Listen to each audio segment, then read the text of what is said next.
안녕하세요. 파이널 발표 시작하겠습니다. 제 논문은 Fairness via Representation Neutralization입니다. 이 페이퍼는 딥 뉴럴 넷이 태스크 irrelevant한 센서티브 정보에 바이어스 될 수 있다는 Fairness 이슈를 다루고 있습니다. Related work로 Shortcut Learning이 언급되는데요. 예를 들어서 이미지 클래시피케이션에서 백그라운드에 인존하는 식으로 태스크 correlate된 shortcut을 학습해버린다는 것입니다. 따라서 우리가 원하는 태스크 렐러번트한 정보를 못 배워서 제너럴라이제이션 퍼포먼스가 떨어지거나 adversarial attack 등의 취약한 문제가 생길 수 있습니다. 이런 undesired correlation이 sensitive information에 존재하게 되면 fairness 이슈가 발생하게 됩니다. 예를 들어서 성별이라는 sensitive 피처가 태스크 레이블인 income 레벨과 correlate 되어 있을 때 남성의 수입을 더 높게 예측한다는 문제가 있습니다. 그래서 이처럼 태스크 irrelevant한 바이어스 문제를 해결하기 위한 여러 연구가 진행되고 있습니다. 이런 문제를 해결하기 위한 방법 중에 adversarial learning과 invariant risk minimization 등이 있는데요. 이런 방식은 클래시파이어의 인코딩 파트에 집중해서 unbiased representation을 배우려고 합니다. 그런데 sensitive information과 태스크 사이에 correlation이 있을 때 sensitive information을 제거하면 유용한 정보도 사라질 수가 있습니다. 또 대부분 기존 방식이 sensitive attribute에 대한 expensive한 사전 정보에 접근을 해서 문제를 해결한다는 한계점이 있습니다. 따라서 저자들은 좀 더 효율적인 방법을 제시했습니다. 인코더 부분이 아니라 태스크 스페시픽한 클래시피케이션 헤드를 디바이어싱 하는 것에 집중을 했습니다. 그 아이디어는 샘플의 리프레젠테이션을 뉴트럴라이즈 해서 불필요한 정보에 의존하지 않고 태스크 레이블 정보만 배우도록 하는 겁니다. 이때 뒷부분의 클래시피케이션 헤드만 다시 학습시키다는 것이고 방법 자체는 굉장히 단순합니다. 또 센시티브 인포 어트리뷰트에 직접 접근하지 않고 프록시 어노테이션을 사용해서 프랙티컬하게 적용할 수 있도록 했습니다. 보시는 것처럼 원래 데이터에서 성별과 수입 수준이 연관이 되어 있었는데 뉴트럴라이제이션 프레임워크를 써서 성별 정보를 중화시키고 태스크 레이블 정보만을 다시 학습시킨다고 합니다. 말씀드린 프로블럼에서 노테이션을 말씀드리겠습니다. 클래시피케이션 모델 F에서 피처 인코더 G는 인풋을 레이턴트 스페이스로 인코딩하고 클래시피케이션 헤드 C는 레이턴트 Z를 기반으로 태스크 레이블 Y를 예측합니다. 이때 C는 마지막 레이어의 소프트맥스 프로바빌리티이고 마지막 레이어의 그 벡터는 이제 H로 표현이 되고요. 여기에 기반해서 아웃풋 프레딕션 Y 틸다를 구합니다. 이때 퍼포먼스 손실 없이 인코더 G의 바이어스를 제거하는 문제는 상당히 까다로운 편인데 여기서 저자들은 클래시피케이션 헤드 C의 바이어스만 부정하는 방식을 제시했습니다. 그 아이디어는 정말 간단합니다. 먼저 학습을 통해 이미 바이어스된 클래시파이어에서 클래시피케이션 헤드에 해당하는 부분을 다시 학습시키는데요. 이 리트레이닝을 수행할 때 두 샘플을 에버리지해서 센서티브 정보를 중화시키는 게 핵심입니다. 이때 두 샘플은 서로 태스크 레이블이 같고 센서티브 어트리뷰트는 다른 것입니다. 여기서 레이턴트 벡터 Z1과 2를 에버리지해서 뉴트럴라이즈드 피처를 만들고 비슷한 방식으로 모델 아웃풋을 에버리지해서 뉴트럴라이즈드 레이블을 만들어서 클래시피케이션 헤드를 리트레이닝 시킵니다. 여기서 제시된 이제 놀리지 디스틸레이션 로스를 통해서 C가 클래시피케이션 헤드 C가 뉴트럴라이즈드 리프레젠테이션 Z를 받아서 뉴트럴라이즈드 소프트맥스 프로바빌리티를 배우도록 합니다. 이렇게 하면 A가 다른, 그러니까 센서티브 어트리뷰트가 다른 Z들에 대해서 Z1, Z2에 대해서 이제 비슷한 아웃풋 프로바빌리티 디스트리뷰션을 배울 수 있습니다. 이때 P는 파이널 레이어에 대한 소프트맥스 프로바빌리티이고 H가 이제 그 파이널 레이어 벡터입니다. 앞서 말씀드린 이제 C와 P는 둘 다 소프트맥스 프로바빌리티이기 때문에 본질적으로는 동일한데 P의 경우에는 템퍼레처 파라미터 T를 도입해서 뉴트럴라이즈드 레이블을 구할 때 컨피던스를 조절할 수 있도록 했습니다. 또 저자들은 로스를 이렇게 설정했을 때 페어니스 이슈를 해소할 수 있다는 시오럼을 같이 제시하고 있습니다. 즉, 뉴트럴라이즈된 리프레젠테이션과 소프트 프로버빌리티를 사용한 이 로스를 제시된 로스를 미니마이즈하면 A 값 그 센시티브 어트리뷰트 클래스가 다를 때 제너럴라이제이션 로스가 그 두 경우의 제너럴라이제이션 로스 차이가 바운드 된다는 것입니다. 따라서 클래시피케이션 헤드가 이 로스를 미니마이즈 하면은 두 그룹 사이에 페어니스 이슈를 줄일 수 있다고 합니다. 간단한 예시로 설명드리겠습니다.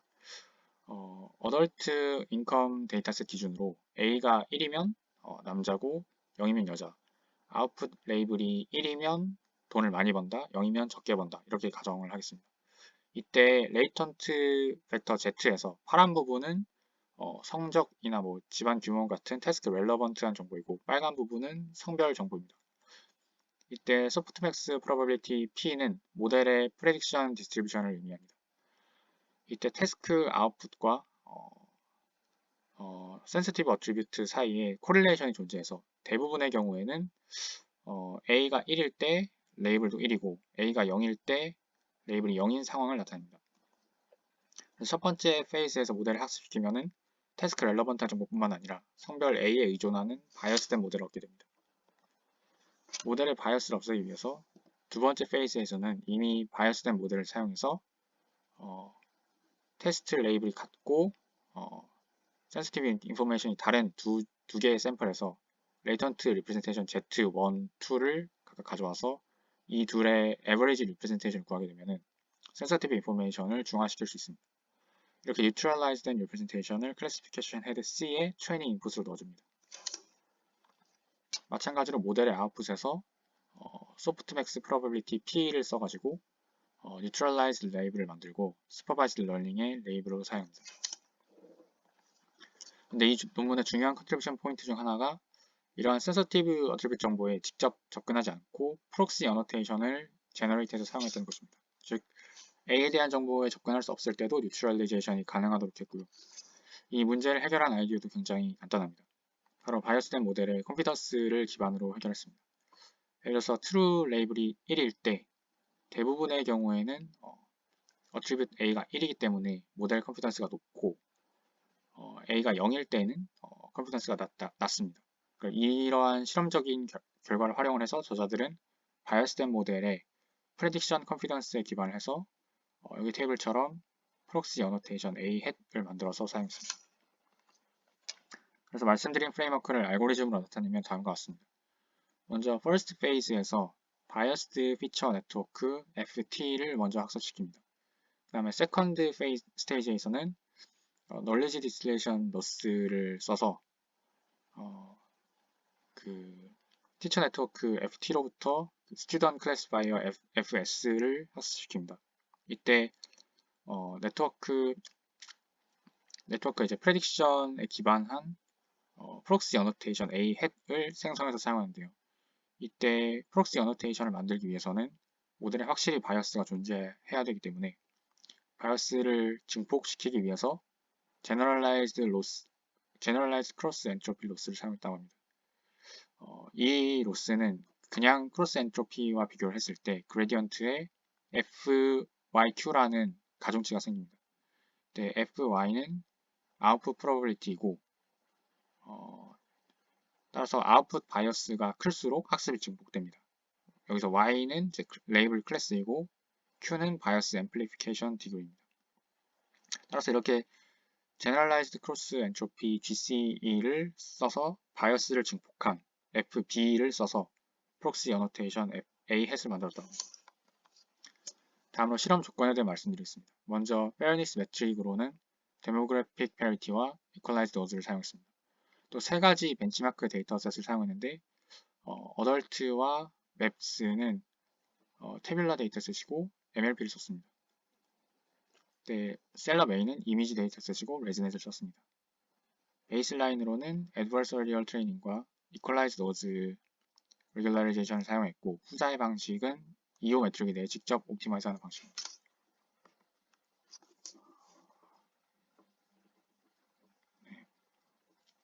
이때 이제 데이터셋에 대해서 조금 더 설명을 드리면 어덜트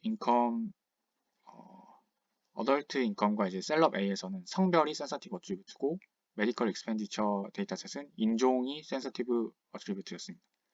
이런 정보가 성별, 인종 이런 센서티브한 정보가 태스크 아웃풋과 코릴레이트 되어 있지만 실제로는 이제 태스크 렐러번트한 정보가 아니기 때문에 이 논문에서 바이어스를 제거하기 위한 벤치마크 데이터로 사용됐습니다.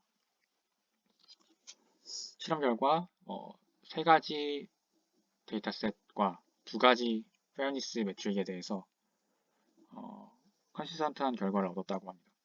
모든 경우에 데이터셋 자체의 센서티브 어트리뷰트와 태스크 레이블 사이에 코릴레이션이 있어서 페어니스 매트릭이 증가할수록 어큐러시는 좀 떨어졌습니다. 이때 저자들이 제시한 방식이 RNF 방식이 상대적으로 어큐러시를 덜 희생시키면서 페어니스를 증가시키고 있습니다. 추가적으로 클래시피케이션의 디시전 바운더리 자체가 센서티브 인포메이션에 덜 의존한다는 증거도 제시했고요. 프록시 리니어 클래시파이어를 2개 써서 하나는 스튜던트 모델의 디시전 바운더리를 모사하게 만들고 다른 하나는 센서티브 어트리뷰트를 예측하도록 만들었습니다. 이때 2개의 리니어 웨이트 사이에 코사인 시밀러리티가 실제로 감소하는 것을 보임으로써 태스크 디시전 바운더리가 센서티브 인포메이션에 덜 의존한다는 것을 보였습니다. 요약드리자면 바이어스된 클래시파이어를 간단하게 보정하는 클래시피케이션 헤드를 보정하는 효율적인 트레이닝 프레임워크를 제시했습니다. 인코더 파트에서 리프레젠테이션이 바이어스 되었더라도 이 바이어스된 리프레젠테이션을 이용해서 클래시피케이션 헤드를 보정을 하고 있습니다. 기존 방식들은 이 문제를 해결하기 위해서 센서티브 어트리뷰트에 대한 프라이어 인포메이션을 가져다 썼지만 제시된 방법은 바이어스된 모델의 컨피던스 기반으로 프록시 어노테이션을 만들었기 때문에 프랙티컬한 방식으로 클래시피케이션 헤드의 바이어스를 낮출 수 있었습니다. 발표는 여기까지입니다. 들어주셔서 감사합니다.